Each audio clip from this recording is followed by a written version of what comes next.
Olá, economistas, professores de economia, estudantes, bacharéis, todos aqueles que nos assistem no canal YouTube TV Economista. Comecei uma série chamada Economista, o profissional do século XXI. Nesse terceiro programa eu vou falar com vocês sobre um assunto bastante importante, que é a crise social. Durante toda a história da humanidade, desde a antiguidade, possivelmente desde a Idade da Pedra, nós sempre vimos uma grande desigualdade social.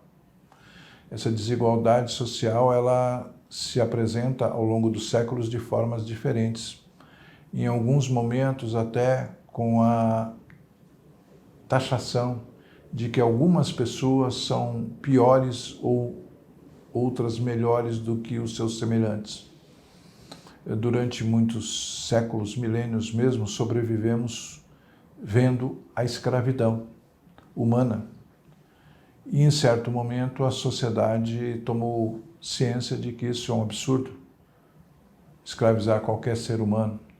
Mas infelizmente, em algumas situações nós ainda vemos a escravidão, seja de diversas formas.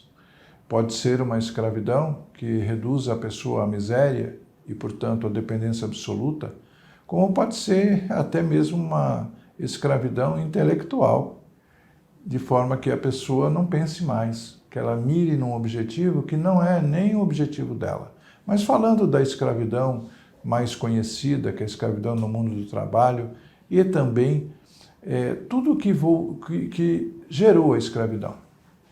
Nós temos, na sociedade brasileira de hoje, não é novidade nenhuma, grandes diferenças sociais, 33 milhões de pessoas passando fome, quase 50 milhões entre desempregados e desalentados, que são aqueles que deixaram de procurar um emprego.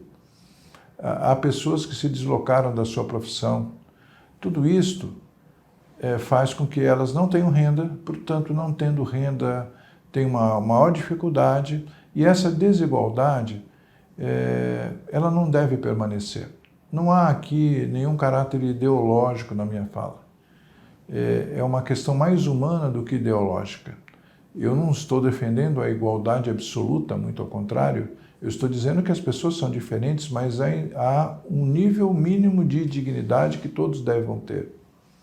Então, como dizia um geógrafo, Milton Santos, nós não podemos chegar ao ponto de que metade, e ele foi generoso porque é mais da metade, da população mundial não durma porque tem fome e a outra metade não durma porque tem medo da violência daqueles que não têm o que comer. Não podemos chegar a isso. Não é bom para ninguém isso.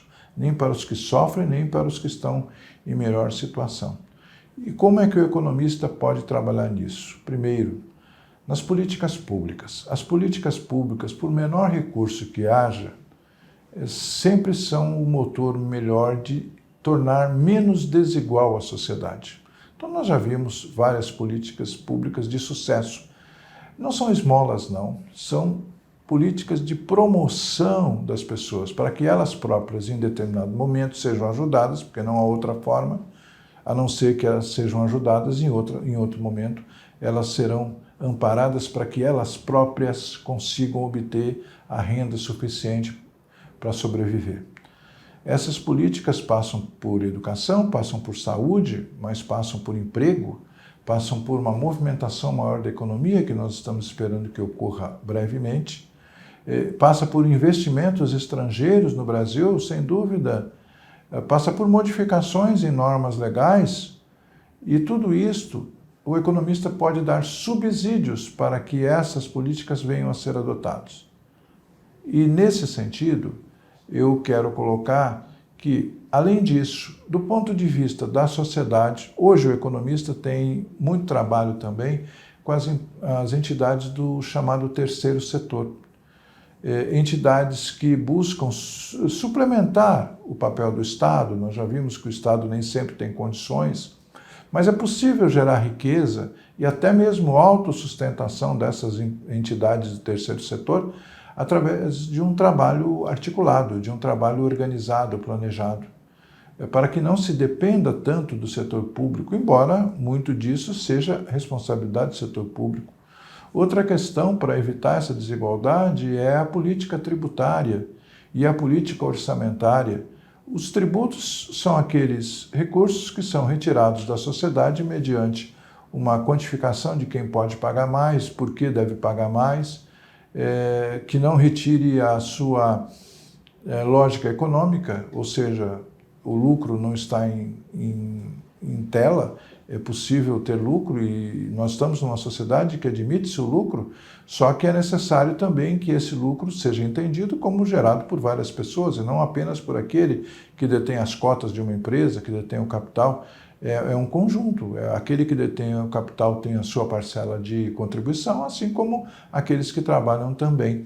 Então a tributação ela deve ser mais justa, ela deve ser mais progressiva naquilo que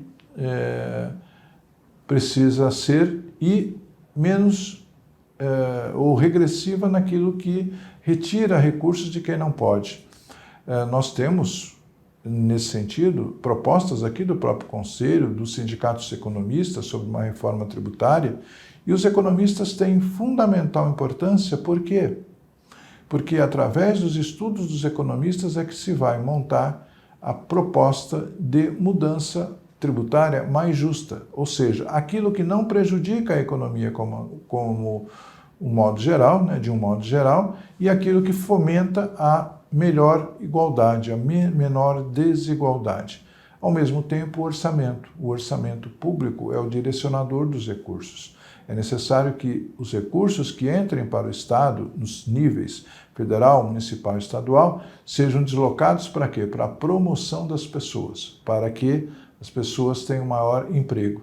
Isso, de novo, não tem nenhuma questão ideológica nisso. É uma questão de civilidade, é uma questão de cidadania. E os economistas podem contribuir da mesma forma, seja no setor público, seja como terceirizado do setor público. Hoje, boa parte das prefeituras, câmaras municipais, não tem como contratar um economista para servir o tempo integral, em tempo integral no seu trabalho, mas pode contratar empresas, pequenas empresas de economia e finanças para fazer trabalhos que possam ser úteis para a fixação dessas políticas orçamentárias e tributárias.